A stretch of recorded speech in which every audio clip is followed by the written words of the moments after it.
esta última revisión al alza. Jay Pelosky, fundador en TPW Advisory. Jay, thank you so much for having us a few minutes. Good afternoon from Spain. Good morning for you. Thank you, Martha. Nice to speak with you again.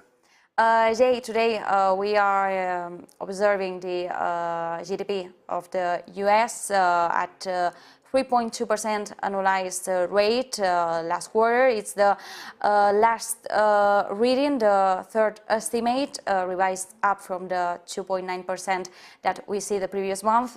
What does it mean for the Federal Reserve, for Jerome Powell? I don't think it means all that much, other than perhaps the idea of a soft landing may become more of a possibility. The Fed has been very clear, and Chair Powell has been very clear in saying that a soft landing continues to be a possibility for the U.S. economy. And I think the data that we're getting, Martha, does suggest a soft landing. For instance, you talk about Q3 GDP at 3.2%. That's the last reading, as you noted. The Atlanta Fed nowcast for Q4 is currently calling for 2.7% growth. At the same time, the CPI over the last 5 months since July has averaged 2.4% annualized. In December is probably going to be a similar number. So the second half of the year, CPI in the US will be averaging roughly 2.5%. So that kind of is exactly the soft landing. You have growth of about 3%, and you have inflation coming back towards 2 to 3%.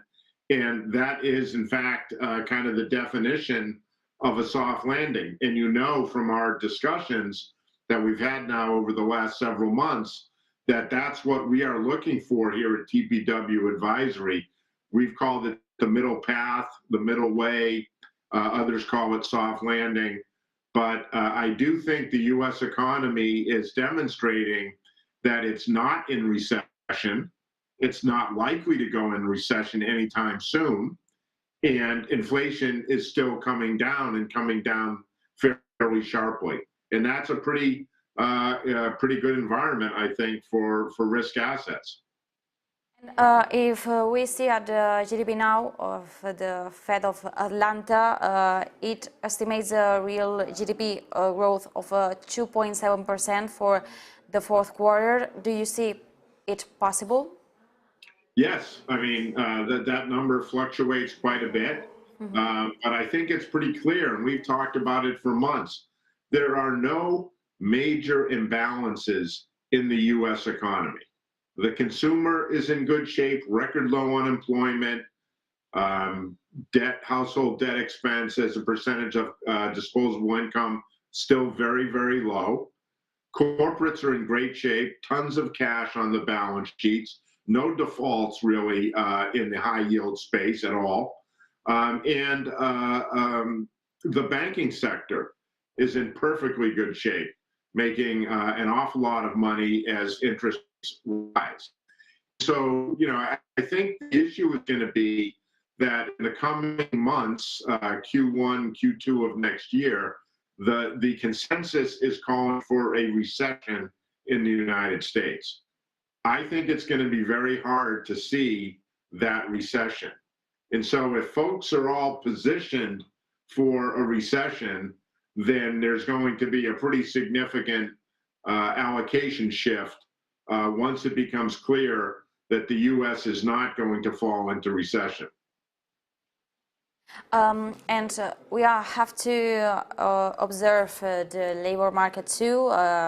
As every week we've known the jobless claims, initial jobless claims for state unemployment benefits rose 2,000 to a seasonally adjusted to 16.000 this last week, more than 200,000 in this last week, and we are seeing how the labor market is still resilient, and how this is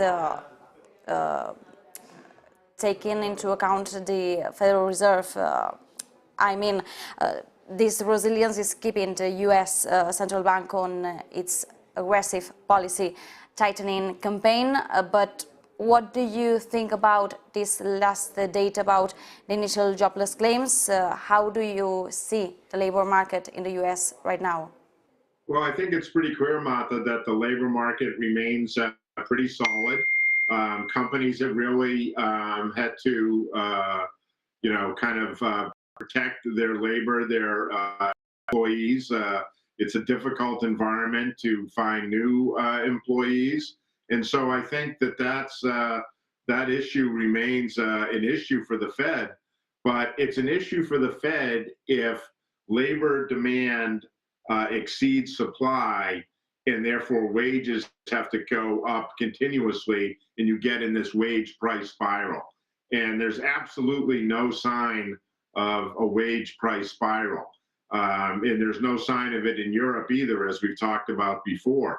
And so I think that the labor market in the U.S. is healthy, and companies are seeing the economy still growing at 3%, which is above trend, right? The trend growth path for the U.S. is estimated to be around 1.5% in real terms. So if we're growing at between 2.5 and 3.5, which is Q3 and Q4, then labor is going to be, relatively tight. I think the issue is, does that set off a wage price spiral, which forces the Fed to be more aggressive?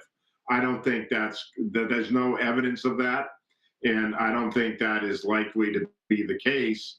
And so I don't see the labor market as being particularly critical for the Fed. My expectation is that the Fed is going to go from 50 to 25 basis points in the spring, and then probably go on a long pause.